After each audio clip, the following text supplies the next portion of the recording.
안녕하세요. 대시뉴스 코리아의 위클리 리캡을 시청하시는 모든 여러분들 환영합니다. 저는 대시뉴스 코리아에서 번역과 콘텐츠 작성을 맡고 있는 조유진이고요. 이번 한 주 동안에도 암호화폐 분야와 대시에 여러 가지 일들이 있었는데요. 지금부터 저와 함께 알아보는 시간 갖도록 하겠습니다. 이번 주는 암호화폐가 전반적으로 반등하면서 오랜만에 초록색 막대 그래프를 볼 수 있었네요. 이 배경에는 미국에서 열린 청문회에서 암호화폐에 관해 매우 긍정적인 의견이 나온 것도 한몫했습니다. 여기에 관해서도 함께 알아보도록 하겠습니다. 시작하기 전에 이 동영상을 처음 접하시는 분들은 아래에 구독 혹은 서브스크라이브 버튼 꼭 눌러서 새로 업데이트되는 위클리 리캡 비디오 놓치지 마시고요. 아직 대시뉴스 코리아의 SNS를 팔로우하지 않고 계시는 분들은 페이스북, 트위터, 텔레그램을 통해 실시간으로 뉴스를 업데이트 받으실 수 있습니다. 그럼 이제 시작합니다. 첫 번째 소식은 최근 주요 카드 발급사들이 신용카드를 통한 암호화폐 구매를 금지했다는 뉴스입니다. 왜 이런 결정을 내린 걸까요? 언뜻 생각하기에는 암호화폐를 경쟁 상대로 느껴서 암호화폐를 봉쇄하기 위한 움직임이라고 생각하기 쉬운데요. 직불카드를 통한 암호화폐 거래는 여전히 가능하다는 점에서 뭔가 또 다른 이유가 있다는 것을 짐작할 수 있습니다. 대시포스 뉴스에서는 세 가지 이유를 꼽고 있는데요. 첫 번째 이유는 암호화폐를 구매할 때 신용카드 구매 취소를 할 수 있다는 점입니다. 암호화폐는 한 번 구매하면 원장에 기록되기 때문에 그 구매를 되돌릴 수가 없는데요. 반면 신용카드는 언제든 구매 취소를 할 수 있게 되죠. 이런 특성의 차이 때문에 암호화폐 구매 후 신용카드 환불을 하면 아무것도 들이지 않고 무언가를 얻는 사람들이 나올 수 있겠죠. 두 번째 이유는 암호화폐의 시장 변동성 때문에 신용카드로 암호화폐를 구매하고 나서 그 대금을 지불할 수 없는 경우가 생길 수 있기 때문입니다. 예를 들어 비트코인 한 개를 2017년 12월 초에 구매했다고 가정해볼까요? 이후 암호화폐 시장이 폭락했기 때문에 이에 따른 카드 빚을 갚을 수 없는 사람들이 속속 등장하겠죠. 바로 이런 점 때문에 신용카드사에서 암호화폐 구매를 막았다고 하네요. 세 번째 이유는 기사를 통해 알아보세요. 두 번째 소식은 대시가 베네수엘라에서 인상적인 횡보를 기록했다는 소식입니다. 지난해 9월 베네수엘라에서 새롭게 조직된 대시 카라카스 그룹은 대시를 홍보하려는 목적으로 다양한 행사를 개최해 왔는데요. 여기에는 컨퍼런스 활동과 비즈니스 개척 및 거래소 확보 활동이 포함되었다고 하네요. 특히 컨퍼런스 활동의 경우에 지금까지 대시 컨퍼런스의 참석자 숫자가 2,000명을 훌쩍 넘으면서 대시가 제공하는 서비스가 큰 각광을 받고 있다고 합니다. 또한 베네수엘라의 경우 자국 통화가 초인플레이션을 겪으면서 가치의 저장 수단으로도 지불 수단으로도 적합하지 않게 되었는데요. 이를 해결하기 위한 대안으로 많은 사람들 사이에서 대시가 입에 오르내리고 있다고 하네요. 대시의 적은 수수료와 빠른 거래 속도를 통해 80개 이상의 비즈니스를 개척한 것이 바로 그 예가 되겠죠. 이로써 사용자들도 상인들도 자신들이 피땀 흘려 얻은 가치를 안전하게 저장하고 걱정 없이 필요한 재화와 서비스를 구입할 수 있게 되었습니다. 또한 베네수엘라에서는 새로운 거래소와 통합하는 쾌거를 보이기도 했는데요. 코리비트와 크립토 라이프 X라는 두 거래소를 통해 더 많은 베네수엘라 사람들에게 접근할 수 있게 되었습니다. 세 번째 소식 또한 대시 홍보 확대에 관한 내용입니다. 이번에는 카메룬입니다.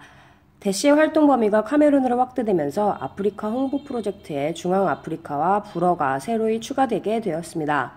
지난 여름부터 활동을 시작한 대시4 나이지리아 그룹은 이번 달 카메룬에서 첫 미덥을 갖고 불어권 아프리카 국가로 진출하겠다는 포부를 밝혔습니다. 카메룬은 국제적 통화 송금에 관해 많은 정부 규제와 복잡한 규정이 깔려 있어 많은 불편을 초래했는데요. 이로 인해 대시에 큰 관심을 불러일으킬 가능성이 있는 지역입니다. 특히 카메룬 사람들은 자국을 떠나 다른 나라에서 일하는 사람의 비율이 높아서 국제 송금이 꼭 필요한 지역이기도 하죠.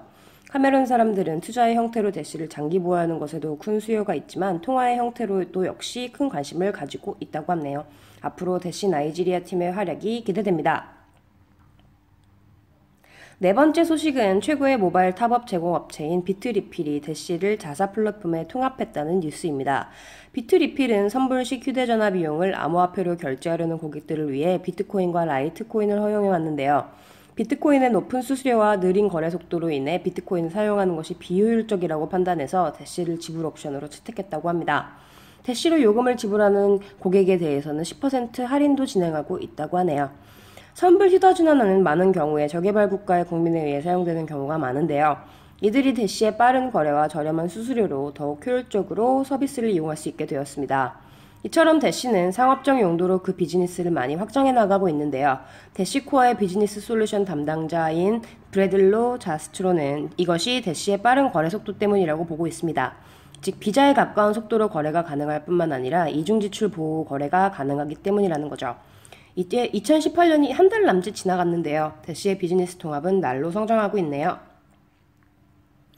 다섯 번째 뉴스는 미국 상원 의원이 앞에서 청문회에서 이 암호화폐를 장려했다는 소식입니다. 우리나라의 경우에 많은 국회의원과 정부 기관이 암호화폐에 관해 우려의 목소리를 대부분 표하고 있죠. 그러나 미국에서 열린 암호화폐 청문회에서는 놀랍게도 젊은 세대들의 암호화폐에 관한 열광을 존중해야 한다는 등 암호화폐에 관한 많은 긍정적인 의견이 나왔습니다. 미국 증권거래위원회 위원장인 제이 클레이튼과 상품선물거래위원회 위원장인 크리스토퍼 지안카를로는 암호화폐의 가치를 옹호하고 분산 원장 기술을 이용해 사기나 조작을 피할 수 있다는 장점을 언급하기도 했는데요. 그러나 이들은 암호화폐 규제 자체에는 찬성하는 모습을 보였습니다. 잘못된 정보를 가진 소비자가 잘못된 방향으로 자신의 재산을 운용하는 것을 막기 위해서는 암호화폐에 대한 규제가 필요하다고 하는 것이죠. 또한 사기성이 짙은 ICO와 보안에 취약한 코인들은 규제의 철퇴를 맞게 될 것이라고 합니다.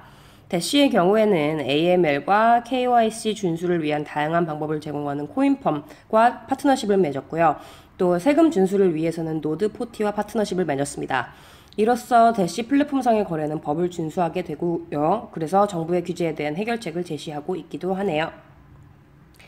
마지막 소식은 업비트가 테더의 달러 가치를 지급 보증했다는 소식입니다. 거래소를 이용하다 보면 테더 혹은 USDT라는 단어를 많이 보게 되는데요. 원화 입금이 가능한 우리나라와는 달리 달러화 입금이 불가능한 외국 거래소의 경우에는 법정 화폐 사용을 가능하게 하는 장치가 필요하죠. 바로 이러한 점 때문에 테더가 등장했습니다. 테더는 홍콩에 본사를 둔 테더 리미티드라는 회사가 운영하는 토큰인데요. 테더 리미티드가 은행에 보유하고 있는 달러 및 유로와 토큰이 1대1로 대응하는 방식으로 설계되었습니다. 이로써 많은 거래소 내에서 기축통화로 쓰이고 있기 때문에 테더가 무너지는 경우에는 거래소의 신용에 많은 문제가 생길 수 있고 나아가서는 암호화폐 전반에 많은 영향을 끼칠 수 있게 되겠죠. 작년부터 암호화폐 사용자들 사이에서는 테더 발행량이 테더 리미티드가 보유하고 있는 달러보다 훨씬 많다는 의혹이 제기되고 있었는데요. 우리나라의 경우 대부분 원화 거래가 가능해서 만에 하나 테더가 붕괴한다고 하더라도 시장에 덜 영향을 받을 텐데 업비트의 경우에는 USDT 마켓이 있는 만큼 테더에 관한 의혹에 대처할 필요성이 있었던 것으로 보이네요. 혹시 테더가 붕괴하더라도 업비트 사용자가 보유하고 있는 만큼의 테더를 지급 보증하겠다고 약속함으로써 사용자들의 안전성을 한층 향상시킬 수 있었습니다. 이로써 많은 사람들이 더 안전하게 거래소를 이용하고 나아가서 암호화폐에 관한 신뢰를 더 많이 쌓을 수 있겠죠. 지금까지 암호화폐와 대시의 구석구석을 살펴보았는데요. 저와 함께한 시간이 유익하고 즐거우셨다면 좋아요 잊지 말고 눌러주세요. 오늘 제가 다룬 모든 뉴스들은 아래 링크를 통해 읽어보실 수 있습니다. 저는 다음 주 새로운 이야기거리를 잔뜩 안고 다시 돌아오겠습니다. 그럼 그때까지 스테이 대시!